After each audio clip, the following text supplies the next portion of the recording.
Everyone. Today is 17 May 2006. My name is Frank Kastner and I'm a volunteer at the Palm Springs Air Museum here in California. Part of our mission is to record and preserve the history of our country's military conflicts, especially World War II. As part of the Veterans History Project of the Library of Congress in Washington, D.C., we conduct interviews of veterans and civilians who participated in these conflicts. Today, we have the honor and privilege of interviewing Staff Sergeant Harvey A. Shaw.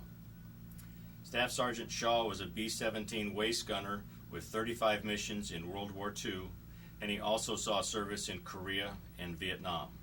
So we're going to talk to him about his service and a lot of other things. Harvey, it's nice to have you here, and we look forward to hearing your story. If you would start, please, sir, by stating your full name, and if you'd spell your last name, please. Okay, my name is Harvey Asbury Shaw. Shaw spelled S-H-A-W. All right, sir. And when and where were you born, please? I was born in Laguna Beach, California, on the third day and the third month in 1923. So you're a native Californian. That's right. And do you remember anything particularly about that area at the time? What are your first memories? Oh, yes. Well, I didn't realize I was living in paradise. Different tourists that I would see at the beach, you know, at the tide pools and that, they asked me where I was from. I said, what do you mean where I'm from? Where am I from? This is my home. And they say, you live here. You're around? I said, well, yes. So as a young lad, I didn't realize that I was actually living in paradise. It was a blue-collar town to speak of. You know, at that time, we had many people who had cottages who visited there. And my father was a carpenter, and he was also born in Orange County, and my mother also. But we were blue-collar type people in the construction trade with my father. There was a trickle of construction going on even through the Depression. Mm-hmm. There was remodeling and things like that. And then my father did work as a bean thrashing crew member. In fact, he ran the thrashing machines in season. Mm-hmm. In the inland areas of Irvine and El Toro, and so I got a little bit of experience in the farm situation. Plus, my father was a beekeeper, and I worked with him quite a bit in taking care of the bees and extracting the honey and things like that. So there was a great deal of agriculture in the area in what is now mostly city. Yes, indeed. It was. It was very sparse as far as population. Mm-hmm. And of course, at that time, as a lad, I was interested in what happened with Lindbergh and different heroes that we had at the time. Mm-hmm. And when we did make an occasional little trip into Santa Ana, we would always stop at the Eddie Martin's Airport, which I believe was a dirt strip at that time. And I was fortunate enough to get a hop with Eddie Martin, the man that airport was named after, and flew over where I live right now at the Back Bay of Newport Beach. I'm very close to the John Wayne Airport, and that's what it's called now. Mm-hmm. And back in World War II, I was stationed at the Santa Ana Army Air Base, which is really close to Mesa, where the fairgrounds is now. Mm-hmm. So I've had quite a bit of my experience right in Southern California. Yeah. What were your parents' names, their first names? My father's name was Asbury Shaw, mm-hmm. and my mother's name was Ruby. Mm-hmm. Do you know anything about their background? Oh, yes. They're both came to this part of the world way back when, like my father came in a covered wagon, which took 6 months to get from Texas to Southern California. And my mother's side of the family, they came around about the time of the Civil War. And they were homesteaders both. My mother's side of the family obtained their homestead in Silverado Canyon, about the first to do that. And I still own 20 acres of the old homestead, and the title is signed by the President of the United States. Wow. At that time, the President signed a document like that. And my father, he was born in Trabuco Canyon, which is a few canyons over. So they were hillbillies. And I did oral history for the University of California at Fullerton on my experiences in remembering the stories that I heard the old timers tell about, like the last grizzly bear and such things as that. And then I covered something has been kind of left out, is how they bartered in those days. They traded. For instance, the homestead in Silverado was obtained by my grandfather by trading a sow and its piglets. For heaven's sakes. To a fellow that was a miner. He had staked a claim in a piece of property that could have been homesteaded if he wasn't there. And he had built a cabin. So to get him off the land so that my grandfather could homestead it, he gave him a sow and his piglets. Wow. And pretty much everybody was horse traders in those days. You know, that wasn't much money changing hands. It was, and that goods. Yeah. That was kind of unusual for that story to get out, you know, because today's population don't realize how it was at that time. What were the homesteading requirements? Well, that you had to live without starving to death for 5 years on a piece of land that was 160 acres. And this 160 acres could be laid out in an L shape or two 80-acre parcels, you know, bumped up against each other in any manner. And the ironic thing is, in Silverado Canyon, where the ranch house was, is 80 feet lower than the part that I still have, which we call the upper 80. And from that, the elevation is 2,080 feet to the highest point, and it's only about 1,000, if that, down lower where the homestead was. And I can see the ocean from, although I'm 17 miles inland. Is that right? From the coast. On a clear day, I can see Catalina and San Clemente Island. Wow, it's spectacular. Yes, it is. And I'm up in the middle of what's called the National Forest. There's no forestry up there. It's, you know, mostly chaparral. But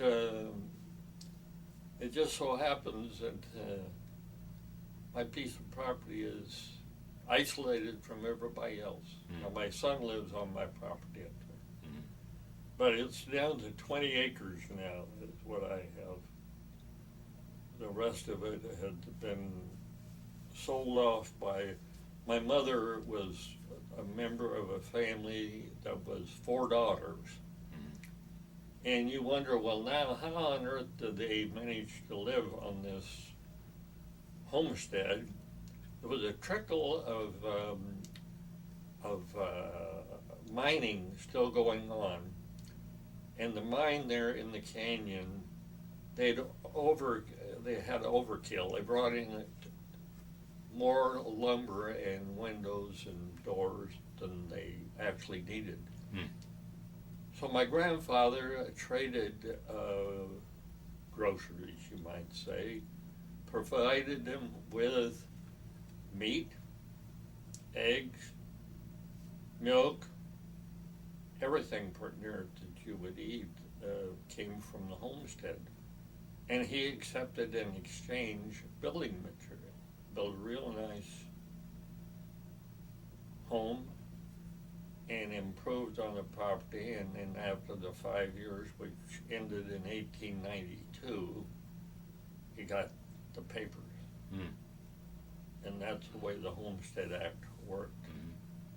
And I understand that they cannot condemn a homestead for a national park or anything. You're safe. Wow. Now, in the one of the national parks I've seen on TV, they were saying there's a couple of civilians that have property within this park, but they cannot be taken over by the government because that's a protection that the homesteaders had, that they couldn't make your place a park or something like that. What a fascinating story. Yeah. But I don't think there's very many people anymore that still have the original homestead. What do you remember? What president it was that signed? William McKinley. Is that amazing? Yeah. And I still have the document with a signature on it. He said, with my hand, I signed this. You know, so it ain't a stamp. Yeah. But That's fascinating. What do you remember about your going to school? Well, if I'd have went to school 1 year sooner, I would have went to school in a one-room schoolhouse in Laguna Beach. And I went to school in 1929 and went to kindergarten first. And that building, they built the new school that year. They moved the old school about 3 or 4 blocks down the hill, rolling it on telephone poles. And it is the American Legion Hall as of today. It's still there. That's still there. And so that was kind of unusual. Now, my sister at that time, she was older than me, 4 years. They bused them to the high school in Tustin, which I think is probably about 12 miles distance. So, but for 1 year, I lived in Silverado Canyon, actually Williams Canyon, but I went to the same one-room schoolhouse that my mother went to. Well, that's some history. That is, I believe. You mentioned too that your father had worked in construction and then did some other agricultural jobs during the Depression. What are your memories of the Depression? Well, the memories is that I knew we were kind of short on things. It was funny, too. We were kind of a bunch of hayseeds in Laguna Beach. The boys went to school barefooted until they were 12 years old. You know, I got class pictures in here. All the boys sitting there, you know, in the front row, all barefooted. Of course, we were beach bums, too, Sure. So what the heck. But I can remember the old folks putting cardboard in their shoes because they couldn't get them resoled. They couldn't afford that. And such things as that. But we ate fairly well. And one thing I noticed, there was nobody that was obese at that time. The general public, you did not ever see anyone who was fat. And I can only remember one girl in school that we considered fat, and she wouldn't be considered fat today at all. But that's one thing that the Depression left a memory, you know, in comparison with what today's general population is, that we were pretty skinny. Yeah. In fact, the strange thing on one of my pictures of the aircraft, right up near here, it has crew weight, 1,200 pounds. That's for 9 guys. For heaven's sakes. How much is that a piece? About 120 pounds yeah, a piece. Yeah. You know, I mean, I don't think we were that skinny, but as I remember, when I got out of the service, I weighed 132 pounds. So it wasn't far off. No, it wasn't far off. And we were a bunch of teenagers, you know. Mm-hmm. I was in my 20s by that time. But my pilot turned 21 after we finished our tour. Well, I think that's a common denominator with you read a lot of their stories, and one of the things that they always remark about is how young everybody was. Sure. And the responsibilities they had. Oh, yeah. But that's what people did because the times required it. Yeah, and we grew up fast. Yes, yes. We were really pushed into adulthood, you know, by the situation. But while you were still in school, how about recreation? Did you go to the beach? Oh yes, I was a surfer. But the funny thing too now, we were all body surfers. Nobody had a board. You know, we did body surfing, which now if you even mention body surfing, I don't think anybody knows what it is. Because, well, there was nothing for them to sell. Being a body surfer, you just use your body. Okay, well, they've commercialized everything. Now they got to have a board and you have to, you know, all the things that goes with it. But that's another strange thing. We did our recreation that hardly cost anything. Did you need suits of any kind to protect from the cold, or No, just... no, we just wore a pair of trunks. Of course, in the very beginning, it was very strange to see pictures. We had these knit swimsuits that came clear up to your neck. You know, they didn't even dare show a man's upper body and the nude. You know, guys, when they first came out with topless bathing suits for men, that was a big deal. You know, we were really getting risque. But that's another thing that, you know, progressed. And we really looked silly with those little bathing suits. They even had a skirt on them. And, I've seen pictures, yes. Yes. Did you like school, in high school particularly? Yes, in a way, but to tell you the truth, I dropped out of school. And I'll tell you why.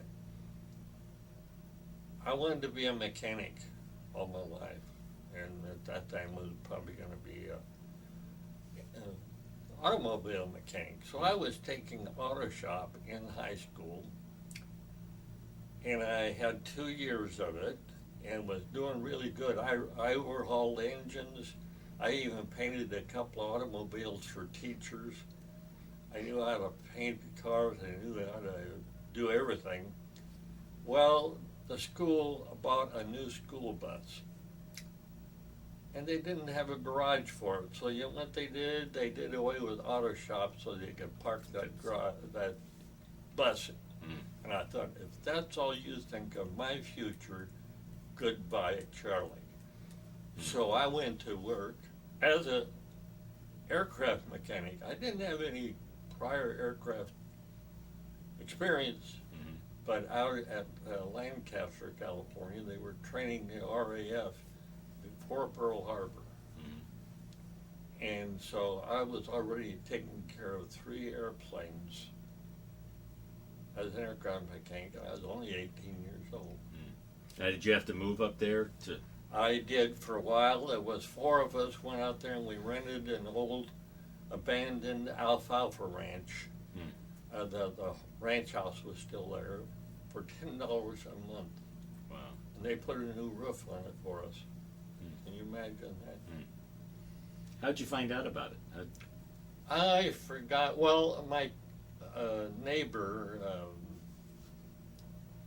kid that I ran around with, he had an aunt and uncle that had a house a couple of 100 yards from that one. But we was clear out in no man's land. It was alfalfa ranch that the well casing broke and they couldn't afford to fix it, so they just abandoned it. Mm-hmm. And so that's how we found out about the housing, and we found out about that they were employing people. And listen to this is strange, you're not going to believe it, but this training field, we trained the RAF in all phases of advanced, basic, and primary training, Mm-hmm. all three stages, which call for three different kinds of aircraft. And that called for 90 airplanes.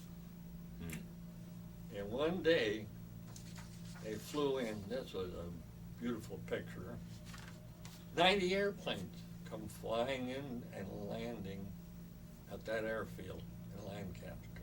Mm. Can you imagine that even happening today? Have you ever seen 90 airplanes No, together? no. No. But a strange thing happened now, like most people, they say, well, where were you when Pearl Harbor happened? I was flying. It was Sunday. Mm. I was flying.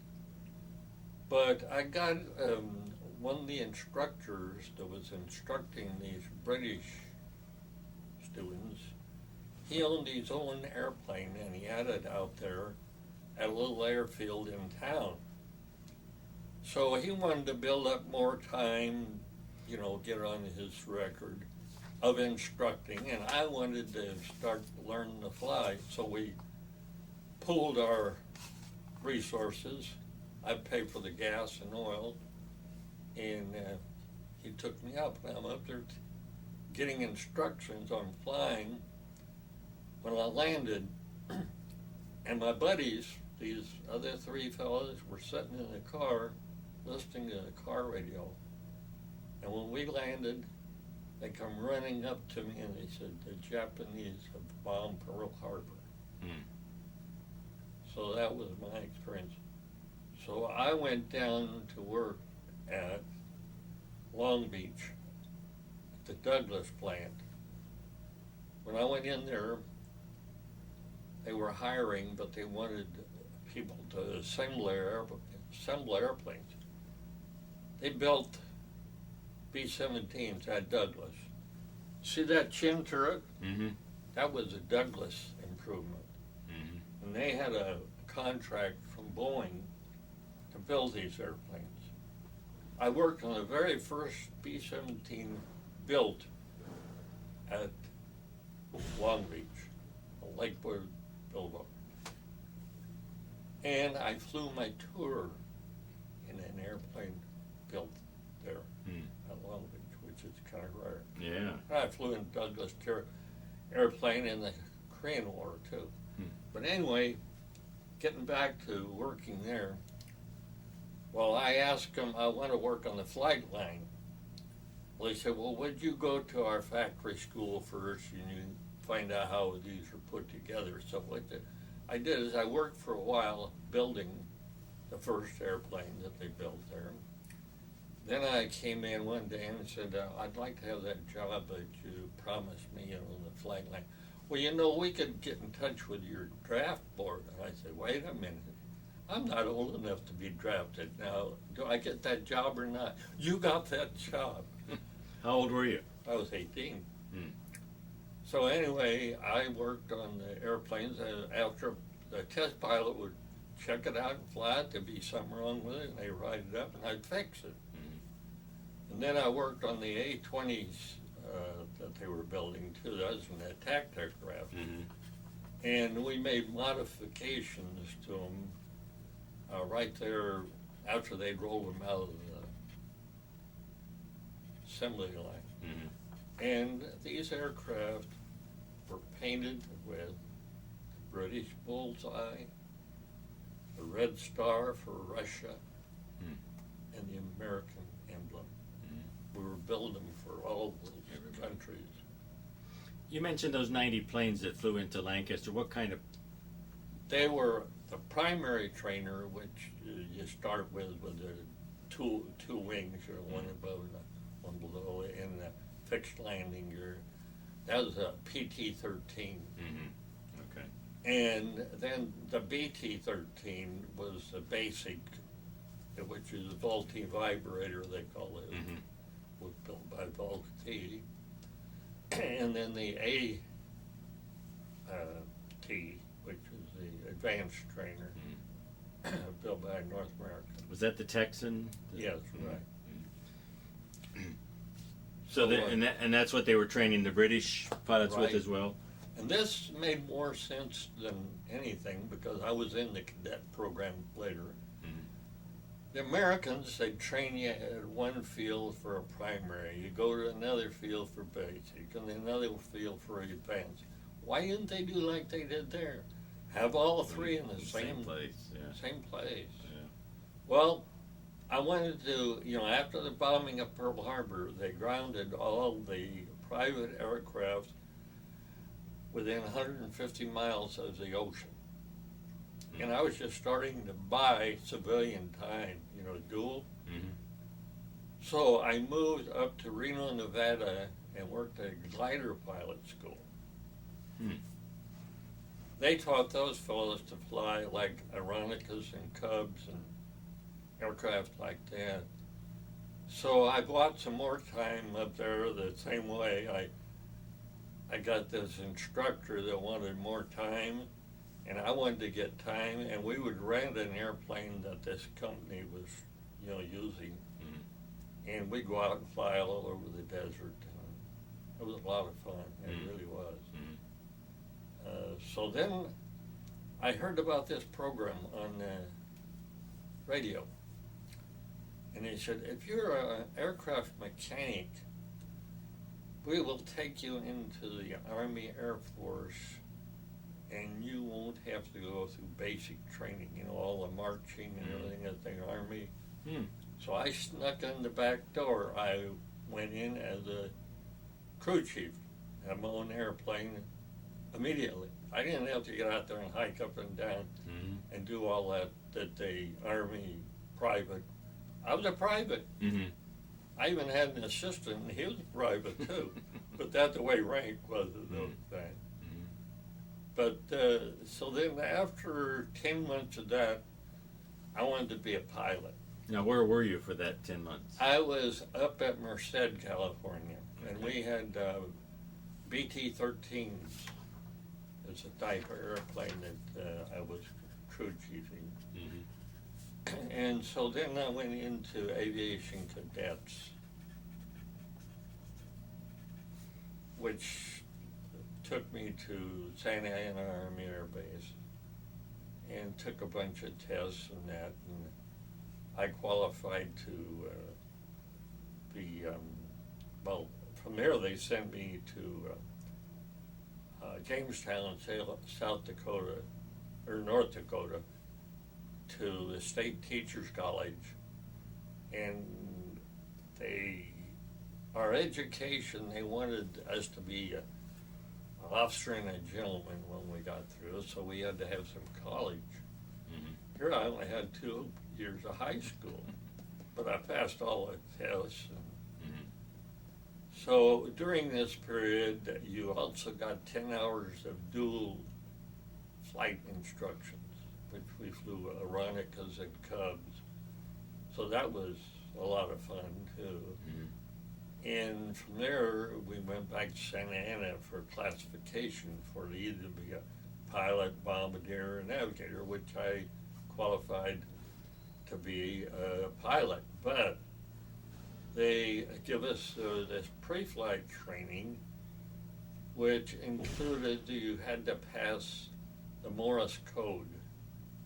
Well, they were getting pretty top-heavy with pilots, so they were starting to weed us out. One of the excuses is they jacked up the number of words per minute that you had to be able to receive the Morse code, and I flunked. So I was washed out. Well, they had a regular routine. If you washed out, then you was a gunner. So they sent me to gunnery school at Las Vegas, Nevada.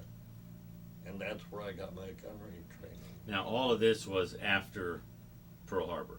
Right. So you had gone into that mechanics program, Yep. and then went on active duty with the. Well, from there, from when I become a gunner, this was in '44. Of course, the war was still going over in Europe.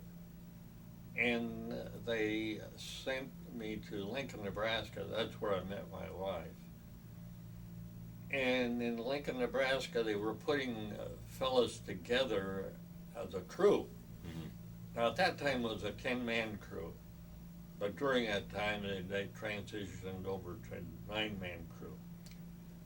And the reason for that, well, the aircraft, you wouldn't be attacked from more than one side of the airplane at a time anyway. If you look at it, if you were attacked like this, the planes would run into each other, right? So they'd attack from one side or the other. So all you need to do is turn around and grab the other gun. You didn't need two guys. Two waist gunners. So they took and eliminated one of the waist gunners. You probably heard guys say, well, I was a right waist. At our time, we were a waist gunner, period. Either one. Now, during this time, while you're in the training, and you had received the pilot's training, and then because of the Morse code thing, became a gunner. Did you keep up with what was going on in Europe? Were you aware of the situations there? And yeah, pretty well. Now, like when I was at gunnery school, it was just before D-Day. And they had a teletype clicking out the news at our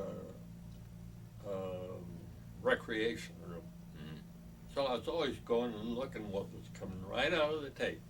That's as close as I was, knowing what was going on. That was before the news people got it. So I was anticipating, boy, I'd like to get that piece of tape when it says we landed.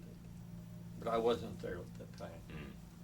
But it was around that time that I was in gunnery school. And from there, we went to what they call overseas training, which was crew training of all of us working together at our profession, the bombardiers, the navigators doing all those things, and that was down in Dyersburg, Tennessee. so you worked as a crew during that time. Now, did you pretty much stay with the same crew then? Yes, I was on a crazy crew. They shipped me out as an individual to Dyersburg, Tennessee. All the rest of the guys were going out, already had a place on the crew. And got there, and there was a couple of other fellows that were coming just, not assigned yet. And they told us, you're on Captain Anderson's crew. The captain then was a big wheel. And this guy had been a captain in the regular army, which is another really big deal at that time. He got to handpick a crew. He went through our records, and we were all overqualified, like I'd been a cadet. I had some flying time.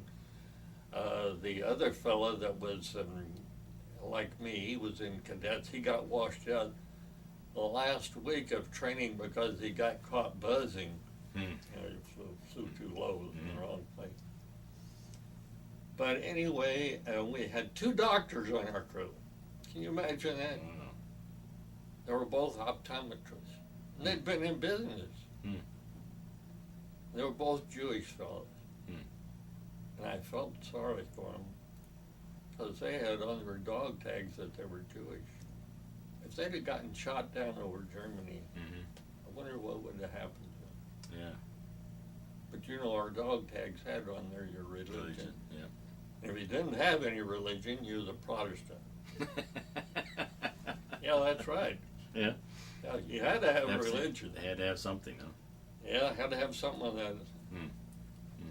So anyway, this captain put together this crew. Well, he picked all three of these fellas out of the hospital. The captain was in the hospital for something. And anyway, he picked co-pilot, the bombardier, and the navigator. All were in the hospital. Well, it was kind of ironic that the two Jewish fellows were having nose surgery. You know, I mean, they used to kid about, but they had a blockage in there. But anyway, he picked those two, and our co-pilot, who became our pilot later, already had a private pilot's license, private commercial license,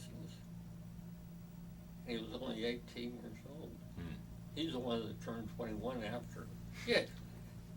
In college, he flew back and forth to the ranch where he lived. He showed me the strip where he used to take off and land next to their place. But anyway, he was a heck of a good pilot. He really was. And he became our pilot after 5 missions. The captain was no good at all. He was not a... In fact, he refused to fly after a while. He was so scared. Well, he got killed. He had this premonition he was going to get killed over there in combat, and he's our pilot. You know, that's not good. Feeling. That's not a good feeling at all. But he did get killed. And he got killed with one of my very best buddies on board. They got rammed.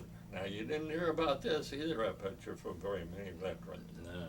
They got rammed by a fighter aircraft right at the end of the war, the 9th of April, and the 8th of May is when the war ended. For heaven's sakes. Flew right up behind him and ran into the tail of the aircraft. That's one of the few things that wasn't too well known. Yeah. Now, so, I believe this young pilot, which they had real young German pilot, thought he could go up and chew up the tail over these property coming too fast, I believe. But of course they called him kamikaze, thinking that he had suicide in mind. But I think that's what actually happened. But still, that's a dangerous, Yeah, it was very dangerous because he went down too. Yeah. But anyway, I got my 35 missions. How did you find out about your overseas assignments? You were in this training with this crew then. How did you learn about where you were going? You go to the Pacific or to Europe. And at that time, we were going to Europe. Now, when I came back from overseas, the trend was everybody was going the other way. Because I was still in Europe and had just finished my tour on the 11th of April, and the 8th of May, the war was over. So I came back to the States with all these points, you know, the point system, and then I was able to get out. Yeah. Well, when did you go over? It was in, my first missions was in December of 1944. Okay. I went over on the Queen Mary, incidentally. Which returned to Long Beach. Now, here's what's really strange. My bomb group came back to Long Beach as a reserve outfit. And I went over there and joined the reserve, which is the 448th, and made on a different weekend. They said, well, your old outfit is on this base as a reserve. Well, I was only there about 2 months, and the Korean War broke out, and they didn't have enough men in the 452nd, so they drafted me into my old outfit. The same squadron. I'm the only one that flew combat in 2 wars that they know of, and it was just by happenstance. I didn't. So what bomb group were you in England? 452nd bomb group. And 728th Squadron. I flew in the Korean War exactly the same outfit. Is it? And they are at March Field right now. So the California connection was always there. Huh? Yes, I got out for a while, and I decided to go in the regular Air Force. Well, you have to join a reserve and serve half of a 6-year term before you can transfer to the regular Air Force. Mm. So I went over to Long Beach. My outfit was there. I joined it at my 3rd time. Same bomb group. Mm. But that's not the end of this story. I went on active duty at March Field. I was there for 6 years. I was there about 2 years, and the 452nd transferred to March Field, and they're still there today. Oh, you darn. So I was with them about 4 or 5 more years on the same base. Hmm. Let's get back to your missions in England for a minute. Sure. Where do you remember where your first mission was? Yes. It was to Gießen. Mm-hmm. And what do you remember about it? What? Well, we lost 3 airplanes the first day. One right in front of us, one up above us, and one off to the left. It was kind of a shock. It was supposed to be a milk run. But I thought, I got 34 more missions to go, and this is a milk run. We had many, many losses. It was really, it was a losing proposition, but I figured I was going to make it. We were young and figured we was going to live forever. Mm-hmm. And I never had the feeling that I wasn't going to make it. Mm-hmm. But were the fighters worse or the flak? I'd say the flak was probably the lowest. We also got attacked by the jet fighters. But towards the end, we got the P-51s, which kept the fighters pretty well. And then the jets weren't practical. Mm-hmm. They were so fast and we were so slow, the closing time was a split second, it was over. Mm-hmm. They came in and they were gone, and we had a split second to shoot at them, and they shot at us for a split second. So really, people think, well, gosh, when they had the jets, that was going to be a big, but it wasn't. Yeah. But we were attacked by both. Mm-hmm. Now, did you generally fly with fighter escort, or did they pick you up and? Usually, but we didn't even see them. They were off to a distance and maybe higher than we were. They weren't in close. Mm-hmm. They were keeping an eye for the enemy and keeping them away from us the best they could. Mm-hmm. And we were flying at 30,000 feet almost all the time. Mm-hmm. Now the B-24, the other heavies, they couldn't fly as high as we could. Mm-hmm. And they were always flying at about 25,000 feet. Mm-hmm. What I'd like to do now, before we go on about your other missions, is use this as a pointer, if you would. Let's Sure. take a look at this picture. This is similar to the plane you flew. Yeah. Were yours painted? No, ours were. We had a couple of old aircraft that were war weary, and it had WW on the tail. You know what that stood for? Whiskey wagon. It was supposed to mean war weary, but that's why they fly up to Ireland to buy whiskey. But the couple of ones we had that were painted like that were not flying combat anymore.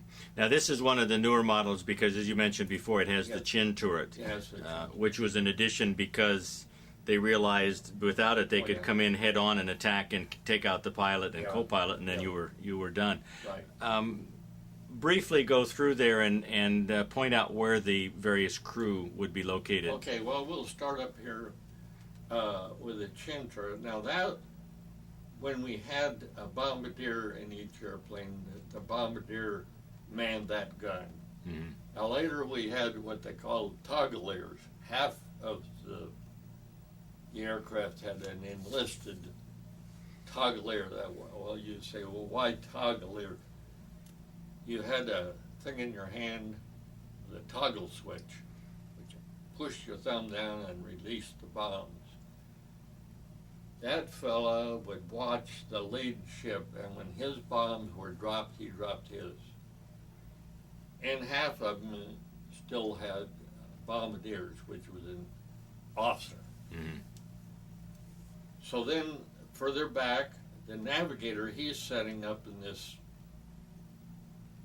and he had a couple of chin guns, which was just like the waist. Mm-hmm.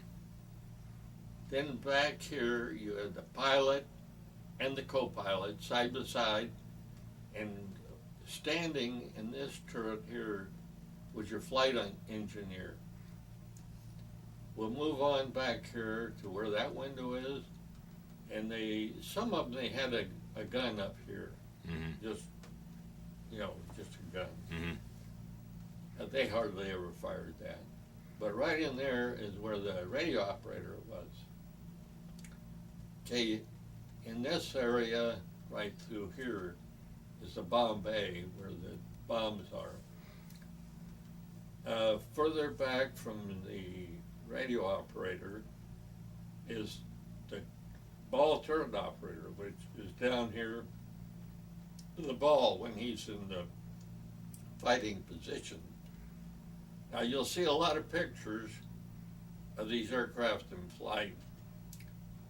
In this picture, the ball turret's gunner is probably down there Mm-hmm. because his guns are pointing back. When he crawls out of there, he leaves it with the gun straight down.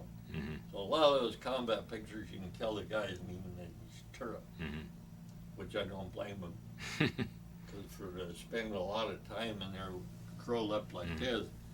Then the waist gunner and the tail gunner, he's got 250s, he's got 250s, he's got 250s, he's got 250s, he's got 250s. So the pilot and co-pilot were the only two crew personnel that did not man a gun? That's right. And what did you do when you weren't at your gun station? Well, you were looking for fighters, you know. So you were always... Constantly Mm-hmm. looking for fighters, yeah. And where were your points of observation? Where could you see? Well, I had a real good, the waist is a great big plexiglass window. You can see you got a lot of visibility. Mm-hmm. And when anyone in the crew spotted enemies or friendly fighters, you'd call them off, you know, and you'd say a 10 o'clock high Mm-hmm. or whatever. Were those sightings common on most of your missions, or? Oh yeah, because like you'd see your escort people and call them off and keep track of where they were, and then of course when we did have fighters come in, when you call them off, and of course having flak exploding all around you, that was a dangerous thing. Mm-hmm. And we did get hit, and this was very rare occasion. In fact, I have in my car, I can bring it in, a picture of us falling over the target. Now, we got hit exactly at bombs away. I mean, exactly. The recording cameras in the airplane above us take a picture of their bombs and us falling together. We both fall for approximately 2,000 feet, straight down. What happened? We got hit, and we hit prop wash and wind shear, all three. And we just lost all flying ability. But it's recorded. And here's this camera taking a picture of us going down and the bombs going down. Another ironic thing is that we had dropped our bombs, but they were falling inside the bomb bay. You know, here they are, weightless, and we're weightless, you know, and just going straight down like a fast elevator. And it's all being recorded. Because every fifth aircraft had recording cameras. That's where you see on the Discovery Channel and all that. You see the bombs going down there. Well, they're being dropped, they're being recorded by an aircraft. And they would generally break away from the formation on the way home and get to the base before we did. And when we got there, and in fact, our landing gear was hit. So we crash land at the base between runways. And they took us into debriefing. They already had the pictures of what happened. And they were more excited than we were because we'd already just gotten through with this crash landing. And they said, look what happened. Because they could see the tail numbers. And they knew which aircraft it was. And so they made a big deal out of it, and they sent pictures of that to my hometown newspaper. I got it, the whole front page, copied. And they had us go down to the photo studio, and they took a picture up here of us and put it in that photograph with the aircraft going down. Well, we ended up down in an elevation with the B-24s, and 14 B-24s got shot down right around us, one right after the other. 14 of them. Those flak gunners really had them zeroed in. Do you remember where you were? Yes, over Hamburg. And I'll give you that photograph. You can copy it for you. Okay. Was that probably your most dangerous mission, or the closest call? Well, yeah, that was probably one of the. Do you remember any instances where you lost an engine and had to fall out?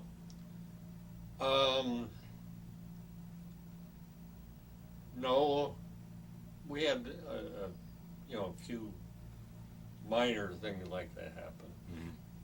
And one time, we only turned around and came back, not back, but turned around. One time, we started on a mission, and the weather closed in over where we were going, and it closed in back at our base. So they had us land in Wales.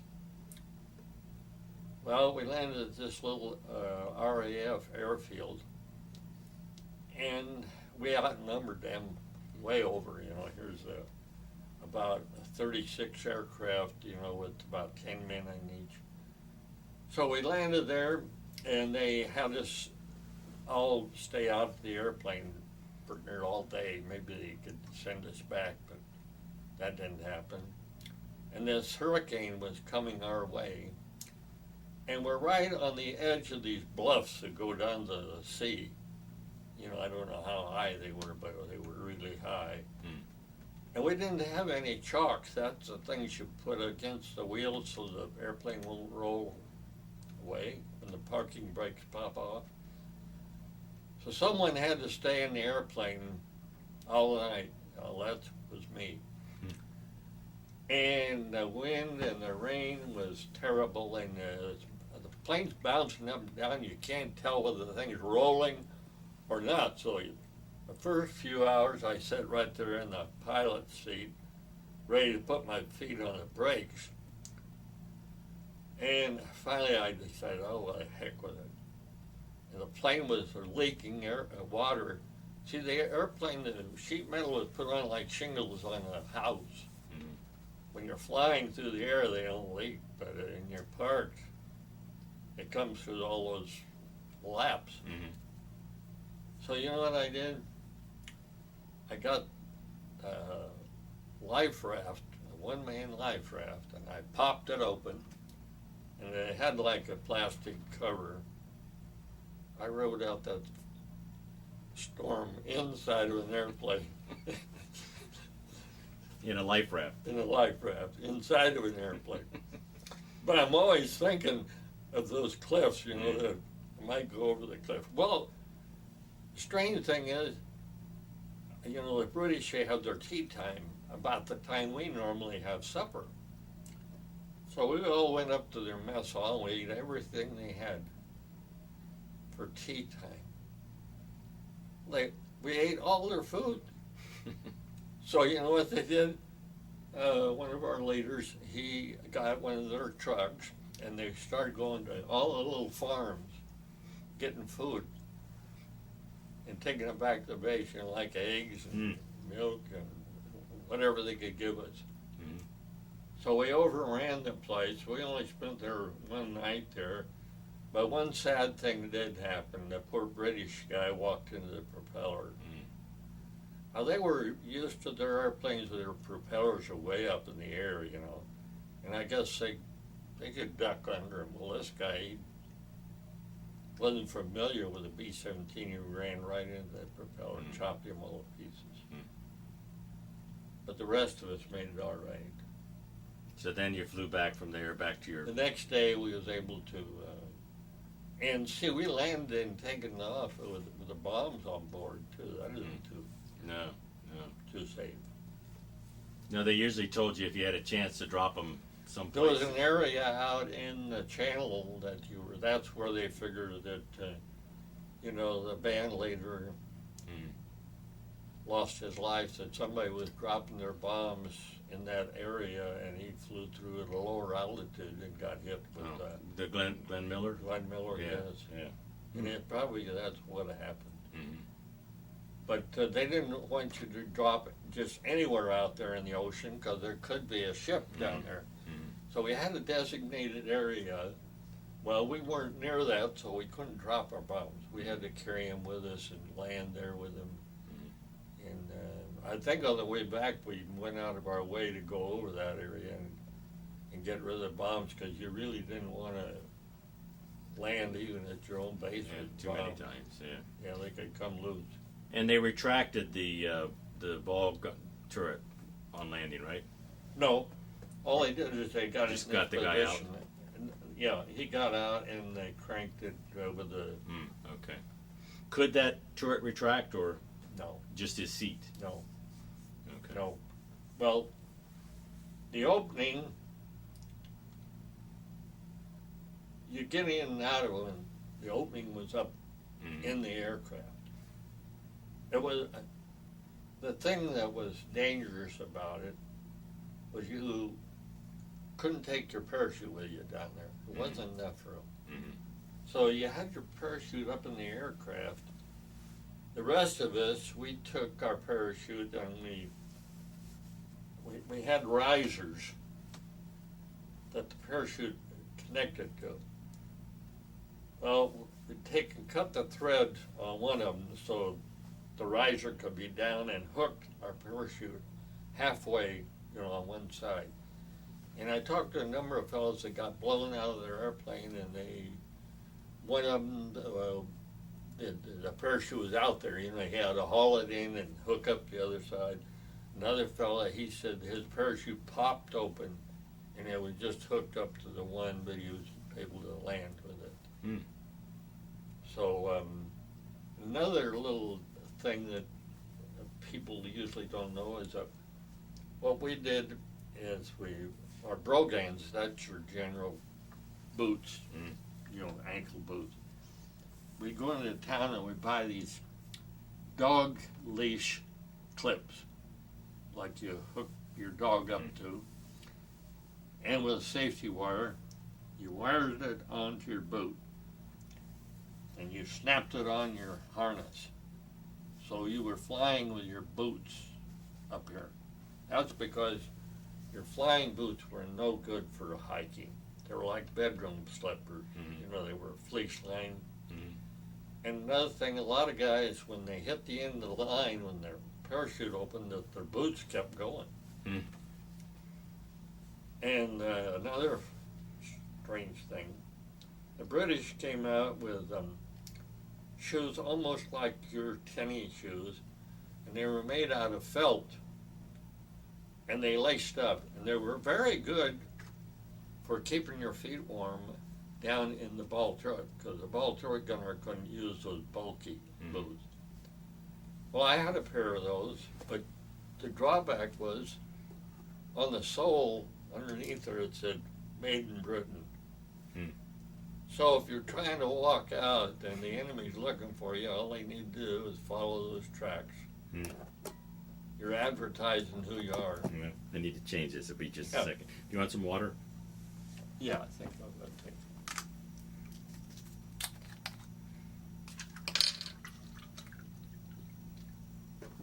But these are little things, that usually are not revealed. Mm-hmm. So I like to dwell on the unusual.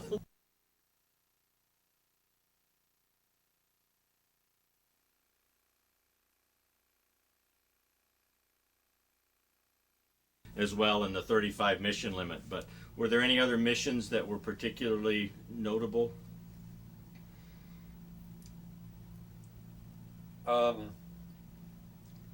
I took some good pictures. What I do is I go by the photo lab and check out their K-14 camera, which is great big when you've seen pictures.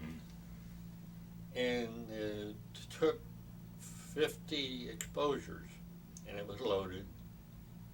And I turned the camera in when I came back, but they would only give me 3 or 4 of my pictures. Mainly because I took most of my pictures in the heat of combat, and they didn't want those to get back for the public to see. They didn't want them to see the negative, scary part. But I chose some pretty good shots of coming back over the countryside from a mission, like over part of Germany and in France.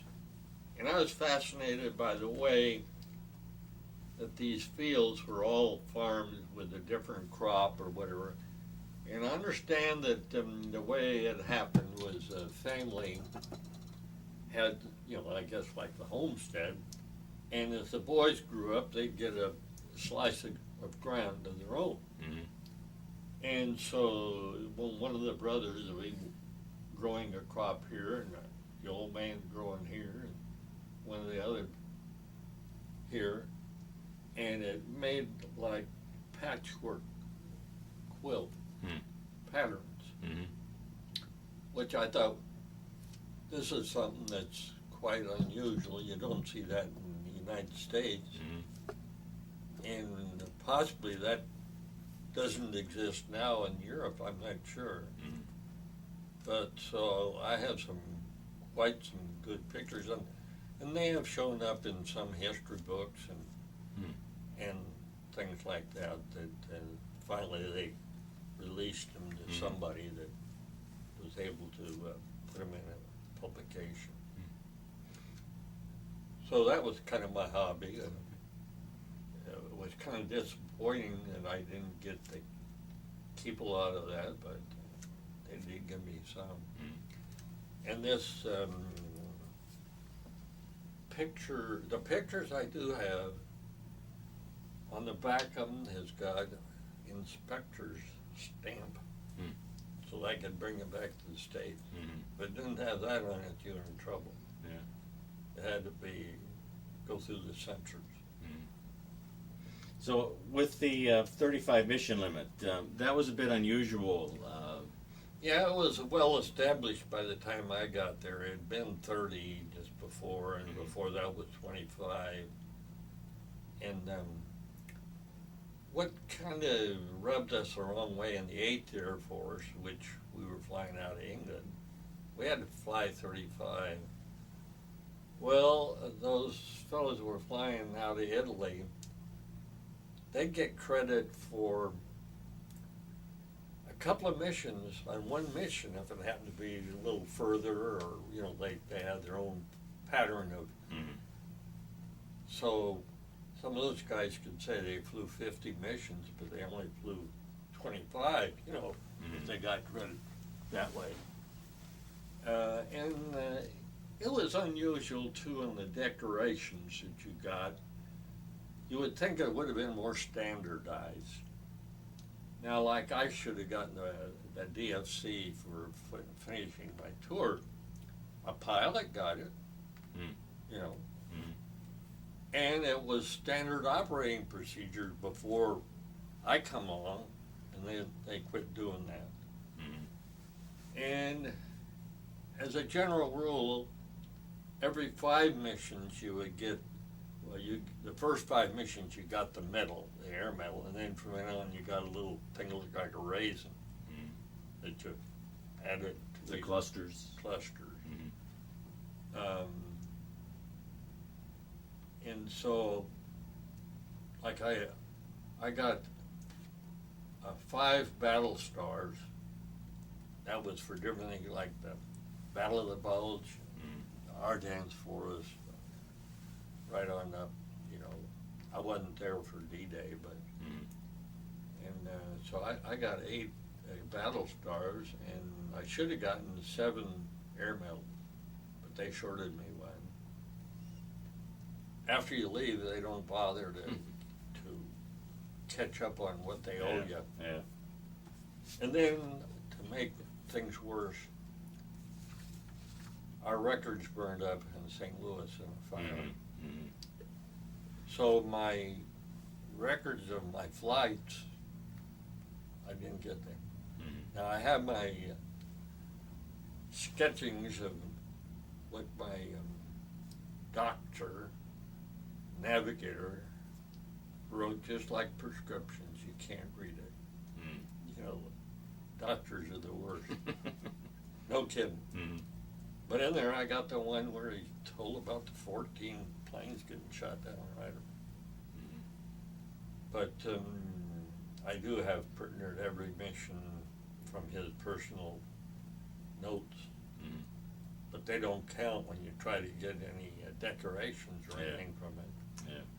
And incidentally, right now, if you write to the right department in St. Louis, you're entitled to a second set of decorations.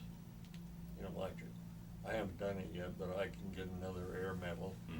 But only the things that are mentioned in your discharge. And they didn't mention anything like the Victory Medal or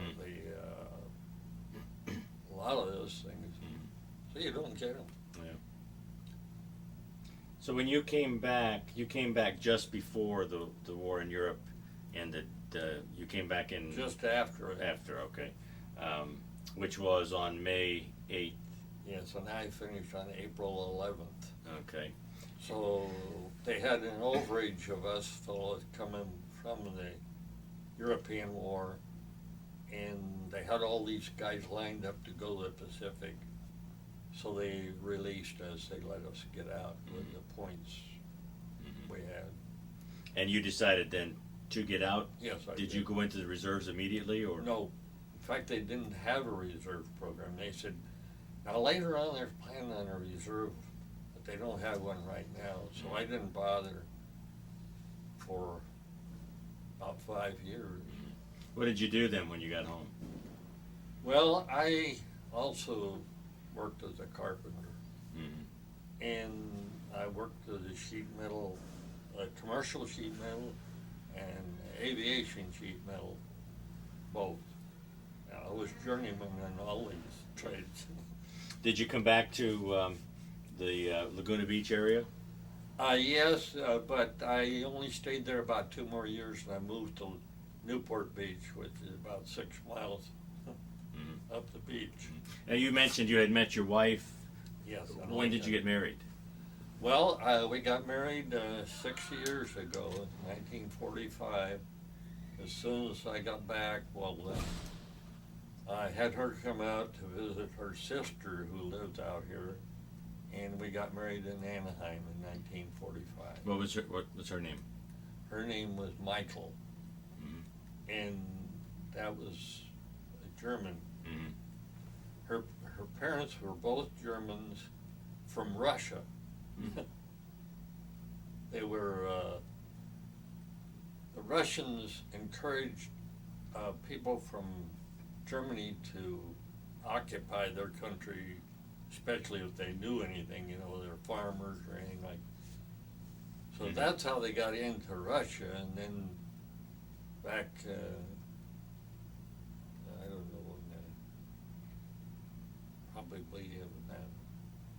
right after the turn of the century, they came to the United States. Well, one of them came by way of Canada, the father, and the mother, she came through Ellis Island.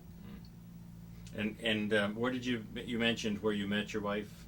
Yes, in Lincoln, Nebraska. Lincoln, okay. Yeah. So I came back a year later and proposed, but she turned me down the first time, and I talked her into going to California, and then the second time, but she said yes. And did you have a family? Yes, 3. We had 2 girls and a boy. They're all alive and well. And what are their names? Gary was our son, Gary Michael, and then Kathy Diane is the youngest one. She lives across the street from us. And my other daughter was Vicky, and she lives in Arizona. Where does Gary live? He lives in California, up there on my property. Oh, that's right. You mentioned that. Okay. So And while my daughter, my Kathy, she went in the Air Force. good. She put in a tour, which would have been in the Cold War, really. And my 2 grandsons, son-in-laws, but they were both in the war over there in the Vietnam War. They were military police. They were all stationed at March Field at the same time. My daughter, the 2, and my granddaughter was born there. In March. The funny thing was, when I was called to active duty in the Korean War, our daughter was born, Vicky, in the Marine base, Camp Pendleton. But I was Air Force. But that was the nearest military hospital to where I lived in Newport Beach. So tell us about how did you get involved then in Korea? Well, like I said, I joined in reserve, and I was only in about 2 months when they called my old outfit to active duty. And I'd been on flying status on weekends. And so here I was a gunner again in an attack type aircraft. And so I went over there and flew my missions, and I had an emergency at home, so they let me get out early. What aircraft did you fly over there? A-26. Okay. Built up Douglas. But you were a gunner. Yeah. Did you combat missions? Yeah. How many? Do you remember? I was 6 missions, and they were in the Battle of the Chosun Reservoir. Okay. We flew close support for the Marines. That was one of the most historical battles. That and the Battle of Baldwin. I was in both of them. I picked up 3 more battle stars over there. And the strange thing, if you want to hear about my experience in the Vietnam War. Okay. Well, I was in SAC, Strategic Air Command. Now, did you stay on active duty then with Korea? No, I got out. Okay, but you stayed in the And reserve. I was telling you that I had to join a reserve outfit, and then I was stationed at Marchfield, and I got into B-47s and B-52s, and I was in SAC for 10 years, and I was stationed up at Travis Air Force Base. Well, I wanted to get an accompanied tour where I could take my family, like, to Germany, because all my buddies had stayed in, had nice tours. So I put in for an accompanied tour. Well, I got my accompanied tour, to Clark Field in the Philippines. Hmm. But I had to go over first, and then my family would come. I was there 2 days, and the Tonkin Gulf happened, which started the Vietnam. Hmm. So it was no more. And they come to tour, and here I am in my third war. Hmm. Well, I ended up getting involved in the Operation Ranch Hand, which was spraying of Agent Orange. Mm-hmm. I was in the 405th Fighter Wing, is what it was called. But we had a mixture of all kinds of things, bombers and fighters. In fact, the commanding officer became what's his name now? The test pilot. Anyway, they were flying into Vietnam from Clark Field. The government didn't want to recognize us as being part of the Vietnam War. But here I'm working. By that time I'm back to being a sheet metal man, which airframe repairman. You work on everything, tubing, cable, Mm-hmm. metal. Well, the planes would come back from spraying Agent Orange and still dripping Agent Orange out of them. And I'd have to work on break loose the fittings, and the stuff would pour out all over me. It was harmless. It was like Kool-Aid, Well, I just so happened to end up with prostate cancer. I got out on a medical. I'm still being treated at the Veterans Hospital for prostate cancer. I'm 130% disabled Vietnam veteran, but they only pay me for 100%. Mm. I fractured my spine 8 times, and all of my bones I've broken one time or other. So I ended up with brittle bone disease. Mm-hmm. And another thing that was caused by Agent Orange is sugar diabetes. Mm. And of course post-traumatic stress and a few other things. Mm-hmm. But I had to fight the Veterans Administration for a number of years to get paid for back pay that I should have had coming. Mm-hmm. I won a lawsuit. It was actually through a cooperation with some other GIs. And they paid me $61,000 Mm. that they had cheated me out of. Mm. And then from then on, I was covered 100% disabled. But I fractured my spine just getting out of my car without getting my door all the way open, Another car was parked closed. And so I have the disabled veterans plate, which you don't see very many. Mm-hmm. That the state of California pays for. They pay for my license. Mm-hmm. All I have to do is get this small. But I have to get both feet on the ground before I stand up. Mm-hmm. And I got to get my door all the way open for that purpose. Mm-hmm. So if I park somewhere that's not, somebody can park next to me and I can get back in my car or get out. Mm-hmm. So people, I don't look like I'm disabled, but I've lost 5 inches in height. For heaven's My sakes. spine is fused together many times. Mm. But, so that's how I ended up by being. And here I thought I was going on my company tour. Mm. So you left the service then after Yes, I got a medical. in Vietnam, and Yes. then did you settle back out here in California? Oh, yeah. So I've been retired for a long time. Mm-hmm. I had a few rentals that I had to maintain that I'd accumulated. Mm-hmm. So I've been unemployed for many years. Mm-hmm.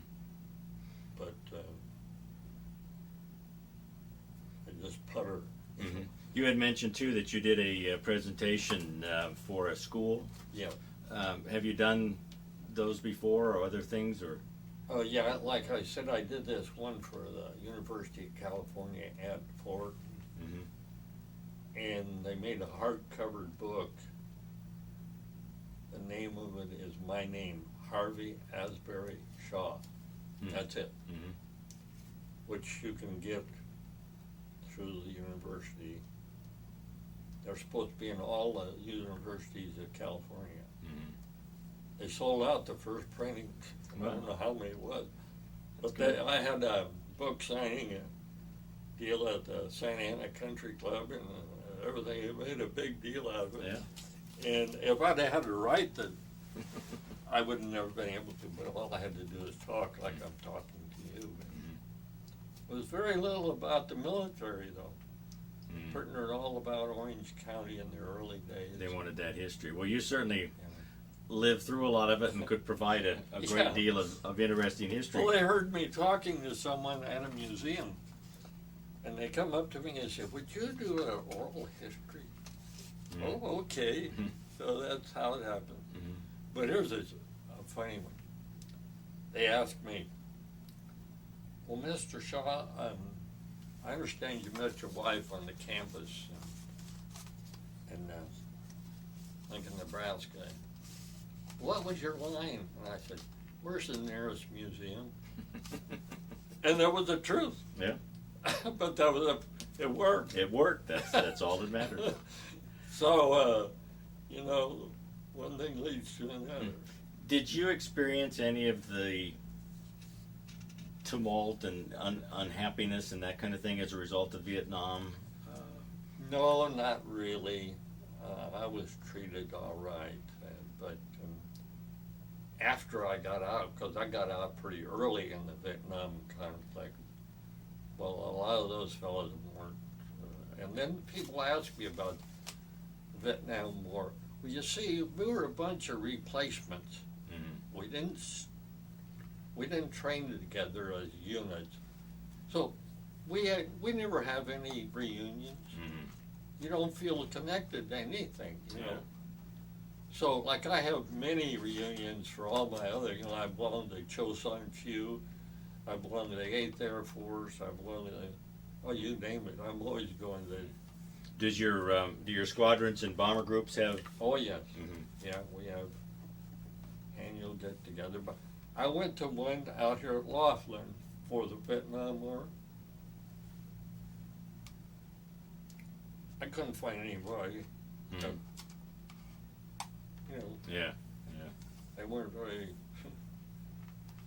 Well, I think the politics got so involved in Vietnam that it really made it difficult. It was altogether different. Yeah. Then people ask me about today's war, and I say, well, we're so unprepared because we've never had terrorists before, and actually this is a religious war. When you got people willing to commit suicide, and that's never happened to us before, really. So we're kind of lost what to do. It's real awkward right now to say what's best. Yeah. Do you have any thoughts about the atomic bomb use in the Pacific? I think that was the best thing that could happen. Even the Japanese people I've talked to, they said it saved many of their lives. Because they would have went on to, that put a stop to it.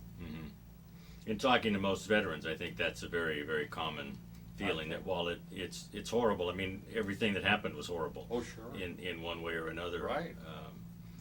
Something had to happen to end it. And there would have been many, many more lives lost, I believe. Yes.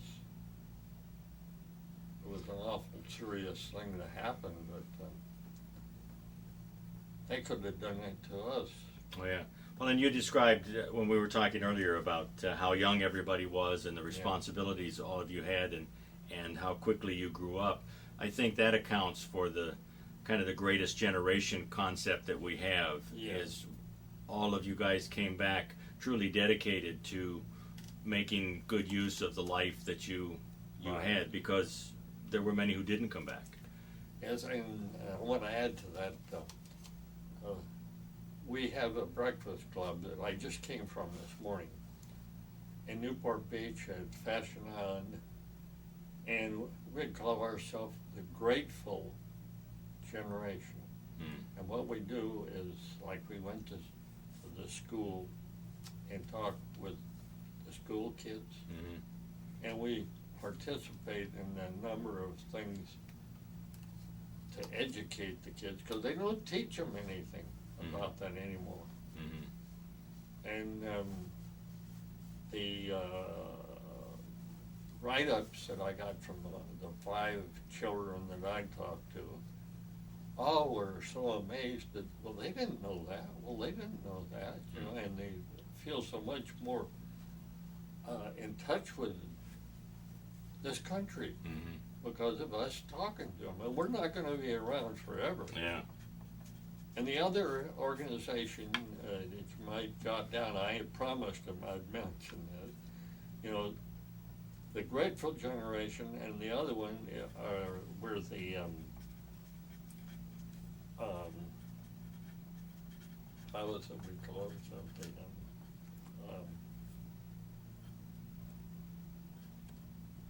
Freedom Committee. Mm-hmm. Okay.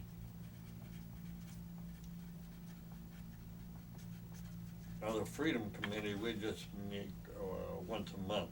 Mm-hmm. And we'd be glad to have anyone that wants to come and sit in with us on either one of these. Mm-hmm. And the interesting people we get, oh, I'm telling you, there's really some fantastic stories out there to be told. And you know, the strange thing is, us ex-GIs hardly ever talked when Mm-hmm. we came back. Mm-hmm. We figure, well, we'll get to repeating ourselves and that, and people will be tired of that, so we just don't say anything unless we're asked. Mm-hmm. Well, and I think too, you experienced some terrible things, and you kind of wanted to get that behind you and get on with your lives. Yes. And but it's nice that we have this opportunity, and I think it's important that we do get these on record, because again, this history is important, and it's Oh, yeah. it's the individual story that makes it really Right. come alive for the people who will have a chance to hear it. And Sure. we appreciate you taking time, and I look forward to writing this up, and we'll get you a Okay. copy.